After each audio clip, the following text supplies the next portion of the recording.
What if the whole global economy, this thing we think is built on aid and development, is actually, well, something else? A hidden system of manipulation.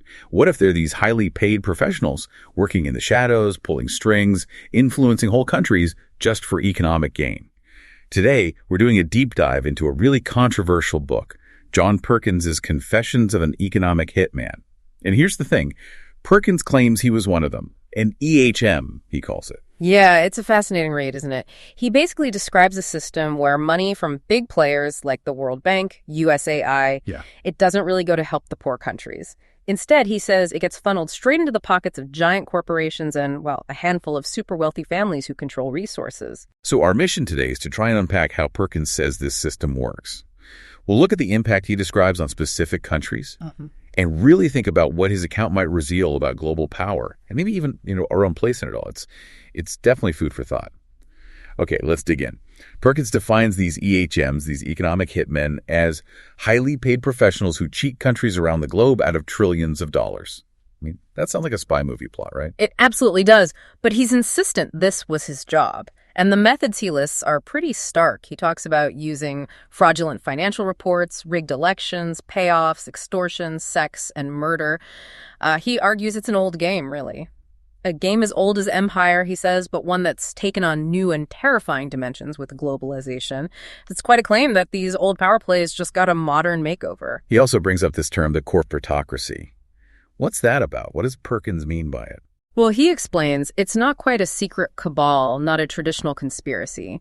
It's more like a network of powerful people and institutions, corporate, government, banking, who share the same basic values and goals. And a key goal, according to Perkins, is just to keep this system going, expanding it constantly. He suggests they do this by holding up the lifestyles of the super rich, the mansions, the yachts, as something for all of us to aspire to encourage mass consumption. He writes, every opportunity is taken to convince us that purchasing things is our civic duty, that pillaging the earth is good for the economy. And therefore serves our higher interests. Wow. So it's like a cultural thing designed to make us buy into a system that mainly benefits a few. That's the argument he puts forward. Yeah, it's about embedding these values deep within the culture. So Perkins lays out this grim progression. What happens if the EHM, the first line of tech, fails? Right. If the EHM can't persuade or coerce a country, Perkins says the next step is what he calls the jackal. He explicitly labels these as CIA-sanctioned jackals, basically people who employ more forceful, often violent methods to destabilize or overthrow resistant leaders. And if even the jackal fails? Then, Perkins claims, the job falls to the military. So it's this escalating ladder. EHM first, then the jackal, and finally military intervention. He presents this as a standard playbook he saw used. That's a chilling sequence. So how does the EHM part actually work on the ground? It seems to center around these huge loans for infrastructure, right? Exactly. That's the core mechanism. Perkins says EHMs arrange these massive loans for things like power plants, highways, ports, industrial parks, big visible projects. But here's the crucial condition he highlights. Engineering and construction companies from our own country must build all these projects. Okay. So, as Perkins puts it, in essence, most of the money never leaves the United States. It is simply transferred from banking offices in Washington to engineering offices in New York, Houston, or San Francisco. So the money just goes round in a circle within the U.S., basically. But the developing country still owes the full amount, plus interest. That's the catch. That's precisely the catch he describes. The country gets saddled with this enormous debt, even though the money largely benefited corporations in the lending country. Perkins argues that if the EHM does their job perfectly, the loans are actually designed to be too big to repay. The debtor is forced to default on its payments after a few years. And then what? Then he says, like the mafia, we demand our pound of flesh. This could mean forcing the country to grant control over UN votes, allow military bases, or give up access to resources like oil or, say, the Panama Canal. And bingo, another country is effectively under control. Added to our global empire, as Perkins puts it. Okay, let's shift to the specific countries he talks about. His own path started kind of unexpectedly in Ecuador with the Peace Corps, didn't it? He seemed to genuinely connect with the indigenous people there. Yes, that experience seems foundational to his story. And he uses Ecuador as a prime example of the system's impact. He gives some pretty stark figures. From 1970 onwards, after the EHM approach began there, he claims the official poverty level grew from 50 to 70%, Unemployment, or underemployment, rocketed from 15 to 70%, and public debt exploded from $240 million to $16 billion. $16 billion. Wow. And he adds this gut-wrenching detail. Out of every $100 worth of oil torn from the Amazon, less than $3 goes to the people who need the money most.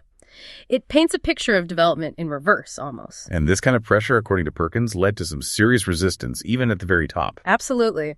He talks about President Jaime Roldos, who apparently took a strong nationalist line on Ecuador's oil. He wanted to change the rules of the game with foreign companies. Roldos even accused a U.S. missionary group, the Summer Institute of Linguistics, or SIL, of sinister collusion with the oil companies, alleging they persuaded indigenous groups to sign away land rights. He actually kicked SIL out of the country. That's a bold move against powerful interests. But Perkins says it didn't end well for Roldos. No, tragically not. Perkins recounts that just weeks after Roldos sent his new oil legislation to Congress, and days after expelling SIL, he gave a major speech warning foreign powers. Shortly after, on May 24th, 1981, he died in a fiery airplane crash. Perkins is unambiguous. He states Roldos' death, and that of Panama's leader Omar Torrijos around the same time, were not accidental. He claims they were assassinated. Yes, they were assassinated because they opposed that fraternity of corporate, government, and banking heads whose goal is global empire. That's his direct claim. Okay, let's move to his next assignment then. Indonesia, a huge, strategically important, oil-rich nation. What was his job there? His task, as he describes it, was to create these optimistic forecasts for economic growth, specifically to justify enormous loans for electrification. And what's really revealing here is a conversation he says he had with his mentor, a woman named Claudine Martin. They apparently talked openly about the deceptive nature of GNP gross national product. How so? Deceptive. Well, they acknowledge that GNP can go up even if only one person benefits, like the owner of a new power company, while the majority of people are actually getting poorer because they're burdened with the debt from building that power plant. So the rich get richer and the poor grow poorer, but the statistics just register it as economic progress. Perkins presents this as a known, deliberate flaw in the system they were using. That's incredibly cynical, if true. Yeah. He also talks about encounters with local culture, like a traditional puppet show, a DeLong performance. Yes, the DeLong anecdote is really striking. He describes seeing a puppet show where a Nixon puppet, dressed as Uncle Sam, had a sidekick called Bucket Man with dollar signs on his bucket. This Nixon puppet was literally grabbing countries off a map, Middle Eastern ones, calling them Muslim dogs, Islamic devils, and dropping them in the bucket. Good grief. And just as Bucket Man was about to drop Indonesia in, a puppet of a popular local politician jumped out shouting, "Stop! Indonesia is sovereign!" The audience reacted with, Perkins says, laughter, shock, and rage. And then what happened? Then Bucket Man speared the Indonesian puppet to death. Perkins describes it as a really chilling moment, showing how aware the locals were of these geopolitical power games. That's incredibly powerful symbolism. It suggests people on the ground weren't naive about what was happening at all. Not according to Perkins. He mentions young Indonesian friends talking about how the real target is the Muslim world, referencing historian Arnold Toynbee's idea that the next big conflict wouldn't be capitalism versus communism, but Christians versus Muslims. So yeah, he portrays a deep awareness there, maybe more sophisticated than many in the West realized at the time. Okay, let's turn to Panama, another place Perkins worked. He really emphasizes how U.S. interests, especially the canal, shaped Panama's entire history. He really does. He recounts the U.S. role in Panama's independence back in 1903, sending a warship, grabbing land for the canal zone, setting up a friendly government to sign the treaty. That treaty basically created an American zone, allowed U.S. military intervention anytime, and gave Washington, as Perkins puts it, virtual control over Panama. And for decades, he says, Panama was run by a U.S.-aligned elite whose main job was crushing any popular movement that looked vaguely like socialism. But then, like Roldos in Ecuador, a different kind of leader emerged. Omar Torrijos. Exactly. Torrijos came up through the military, but was a populist, genuinely popular with the middle and lower classes, Perkins says. He'd walk through poor neighborhoods, help people directly. Crucially, Torrijos refused to be a puppet for anyone, Washington, Moscow, Beijing. He wanted independence from the U.S., but without aligning with U.S. enemies. And Perkins notes Torrijos particularly objected to the School of the Americas, located in the Canal Zone, which he believed trained Latin American soldiers in torture and covert ops. And Perkins himself was sent to Panama with a mission directly related to Torrijos, wasn't it? Yes, explicitly. Perkins states he was sent to close the deal on what would become Maine's first truly comprehensive master development plan. Maine was the consulting firm he worked for. This plan, he says, was designed to justify billions in loans from the World Bank, the Inter-American Development Bank, USAAA. But the real goal wasn't development. Not in Perkins' telling, he says flat out. It was, of course, a subterfuge, a means of making Panama forever indebted and thereby returning it to its puppet status. And Torrijos, like Roldos, met a similar fate. Just 2 months after Roldos died in Ecuador, Torrijos also died in a fiery plane crash in Panama in July 1981. The novelist Graham Greene, who knew Torrijos, apparently feared for his safety. And Perkins, again, attributes this to assassination. Yes. He lumps Roldos and Torrijos together, claiming they were both eliminated by the empire. He even quotes Torrijos as supposedly saying, "The CIA itself will have to kill me." It's a very dramatic part of the book. Let's shift focus slightly. The 1973 OPEC oil embargo was a huge shock to the system. How does Perkins say the corporatocracy reacted? That embargo really spooked Wall Street and Washington, according to Perkins. The idea that oil supplies could be cut off like that became an obsession. They decided it could never again be tolerated. The solution, Perkins describes, is something he calls the Saudi Arabian money laundering affair, or SAMA, later part of JCOR, the Joint Economic Commission. Okay, Sama, what was the essence of that deal? How did this money laundering work? The basic trade-off was this.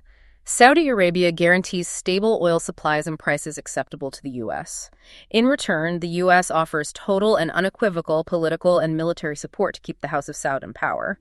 But the really crucial part, the genius move, as Perkins sees it, was the condition attached to Saudi Arabia's massive oil profits, their petrodollars. Which was? Saudi Arabia had to invest these billions back into purchasing U.S. government securities. Then, the interest earned on those securities would be used by the U.S. Treasury to hire U.S. companies to implement Perkins's own plans to modernize Saudi Arabia, building infrastructure, petrochemical plants, and so on. So the Saudi oil money flowed back to the U.S. to buy U.S. bonds, and the interest from those bonds then paid U.S. companies to do projects in Saudi Arabia. Exactly. It's presented as this perfect loop.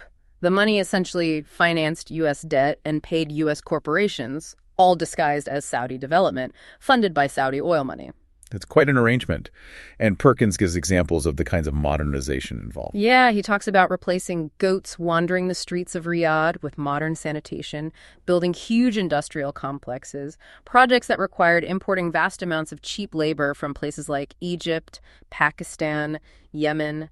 He also suggests this deal created weird political dynamics. He uses the example of Idi Amin, the Ugandan dictator. What of him? After Amin was overthrown, he was given refuge and lived luxuriously in Saudi Arabia for years. Perkins claims the U.S. didn't object because they didn't want to upset the Saudis and jeopardize that whole Sama-Jakor arrangement.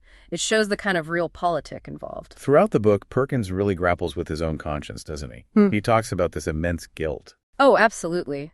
He uses strong language, describes a paroxysm of guilt, realizing he'd become, in his own words, a slaver. He talks about trying to quit his job at Maine and facing veiled threats. His internal struggle is a big part of the narrative. At first, he says he rationalized it. I'll learn the system from the inside, then expose it later. The classic justification. Right. But he quotes his mentor Claudine, warning him, once you're in, you can never get out. He describes a turning point visiting an old slave plantation and realizing his work wasn't just about numbers. It was also about people and their families, people I had exploited. He felt he was turning colleagues into EHMs, too, seducing them with promotions, trapping them in the system just like he felt trapped. They, too, were enslaved, he writes. So writing the book Confessions, years later, was his attempt at atonement. That's certainly how he frames it, a way to finally break free and expose what he'd been part of. He also talks about the underlying power structure. What does he see as the bedrock of this global empire he describes? A key point he makes is the power derived from the U.S. dollar being the world's standard currency, combined with the U.S. having the right to print it. This, he argues, allows the U.S. to issue these huge loans that maybe aren't even intended to be fully repaid. He says, in fact, we do not want them to honor their debts, since the non-payment is what gives us our leverage, our pound of flesh. The debt itself becomes the tool of control. So the debt is the point, not a bug in the system. And what if that dollar dominance is challenged?